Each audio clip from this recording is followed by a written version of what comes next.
வணக்கம் குழந்தைங்களா. நம்ம இன்னைக்கு இயல் 3ல் படம் இங்கே பழமொழி எங்கே என்ற உரைநடை பாடத்தில் பயிற்சியை பார்க்க போகிறோம். முதல்ல சரியான சொல்லை தெரிவு செய்து எழுதுவோமா?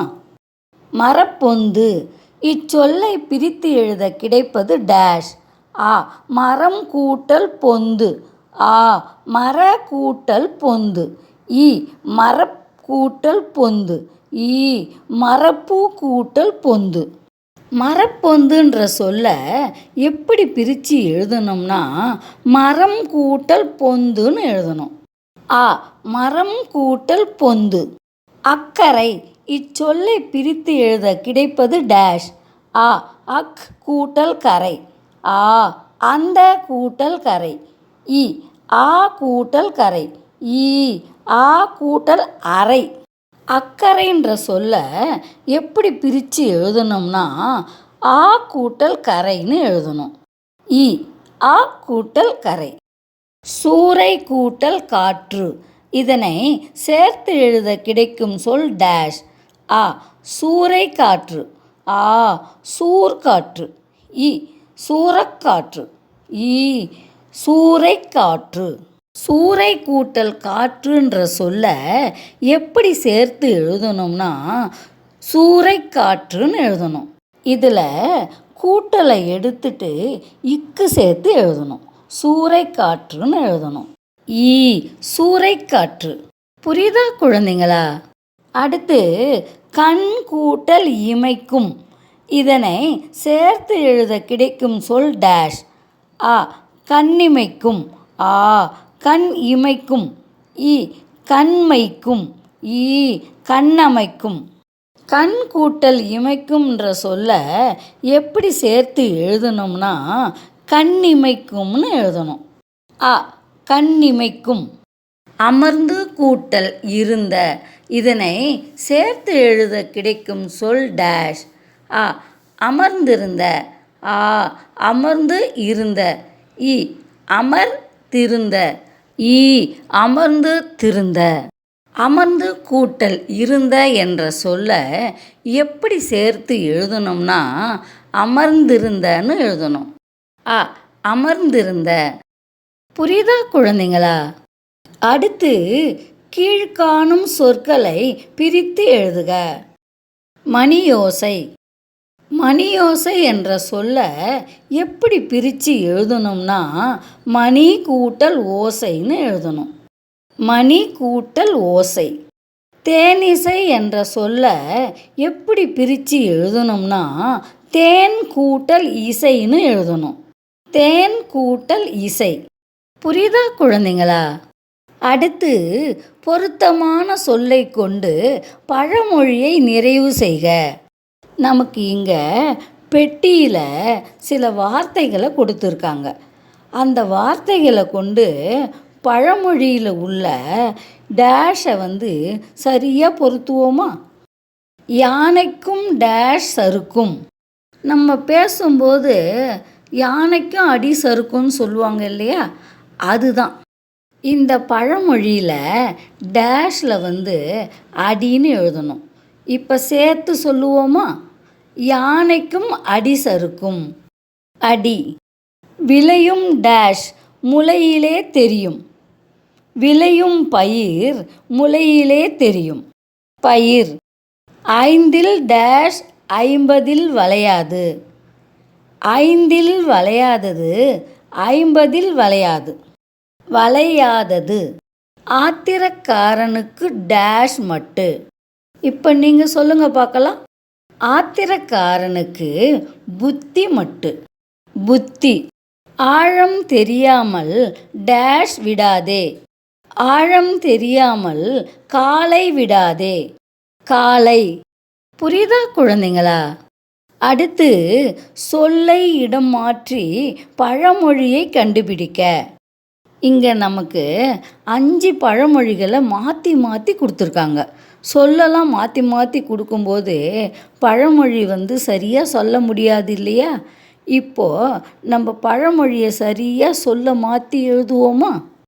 உழுவதை அகல விட உழு ஆழ. இது என்ன பழமொழி? ஞாபகம் இருக்கா குழந்தைங்களா? ஏர் உழும்போது சொல்லுவாங்க இல்லை, அகல உழுவதை விட ஆழ உழு அப்படின்னு சொல்லுவாங்க இல்லையா? அந்த பழமொழி தான். இங்கே டேஷில் என்ன எழுதணும்னா, அகல உழுவதை விட ஆழ உழுன்னு எழுதணும். வளையாதது வளையாது 50 5 டேஷ். 5 வளையாதது 50 வளையாது. அப்படின்னா என்னன்னா, 5 வயசில் படிக்கலைன்னா 50 வயசில் படிக்க முடியுமா? முடியாது இல்லை? அந்த பழமொழி தான். செடி சின்னதாக இருக்கும்போதே அந்த களையை தூக்கி போட்டுடணும். நல்ல செடி முத்திட்டு அந்த களையை பிடுங்க முடியுமா? அந்த செடியை பிடுங்க முடியாது இல்லையா? அதே மாதிரி தான் சின்ன வயசில் நம்ம உடம்பு நல்லா வளைஞ்சி உட்காந்து படிப்போம் இல்லையா? அதுதான். மிஞ்சினால் அளவுக்கு நஞ்சு அமிர்தமும் டேஷ். அளவுக்கு மிஞ்சினால் அமிர்தமும் நஞ்சு. அப்படின்னா என்னன்னா, ஒரு ஸ்வீட் நல்லா இருக்குன்னு வச்சுக்கோங்க, அது நம்ம நிறைய சாப்பிட்டுட்டோன்னா நமக்கு உடம்புக்கு கெடுதல் தானே. எந்த பொருளாக இருந்தாலும் நமக்கு போதுன்ற அளவுக்கு மட்டும்தான் சாப்பிடணும், அதிகமாக சாப்பிடக்கூடாது. அப்படி அளவுக்கு அதிகமாக சாப்பிட்டோம்னா உடம்புக்கு நிறைய கெடுதல் வரும். குற்றம் சுற்றம் பார்க்கின் இல்லை டேஷ். குற்றம் பார்க்கின் சுற்றம் இல்லை. வருத்தம் சோம்பல் முதுமையில் இளமையில் டேஷ். இளமையில் சோம்பல் முதுமையில் வருத்தம். புரியுதா குழந்தைங்களா? அடுத்து வினாக்களுக்கு விடையளிக்க. பழமொழி என்பது யாது? நம் முன்னோர்கள் தங்கள் அனுபவத்தின் மூலம் உணர்ந்து கூறிய வார்த்தைகளே பழமொழிகள் ஆகும். பழமொழினா என்னன்னா, நம்ம முன்னோர்கள், அதாவது தாத்தா பாட்டியெல்லாம் அந்த காலத்தில் வாழும்போது சரியாக படிக்காத பசங்களை அந்த டைமில் என்ன சொல்லுவாங்கன்னா, விளையும் பயிர் முளையிலே தெரியும். இதே மாதிரி அந்தந்த நேரத்துக்கு தகுந்த மாதிரி வார்த்தைகளை உருவாக்கி பேசினது தான் பழமொழி. புரியுதா குழந்தைங்களா? கிளி யாருக்கு மாம்பழம் தருவதாக கூறியது? செல்லம்மாவுக்கு மாம்பழம் தருவதாக கிளி கூறியது. கிளியை பழமொழி கிளி என அழைக்க காரணம் என்ன? மாங்காய் காய்க்கும் பருவத்தில் தோப்பிற்கு வரும் சிறுவர்களிடம் ஒரு படத்தை மரப்பொந்திலிருந்து எடுத்து காட்டும். அந்த படம் உணர்த்தும் பழமொழியை சிறுவர்கள் கூறிவிட்டால் அவர்களுக்கு ஒரு மாங்காய் பறித்து போடும்.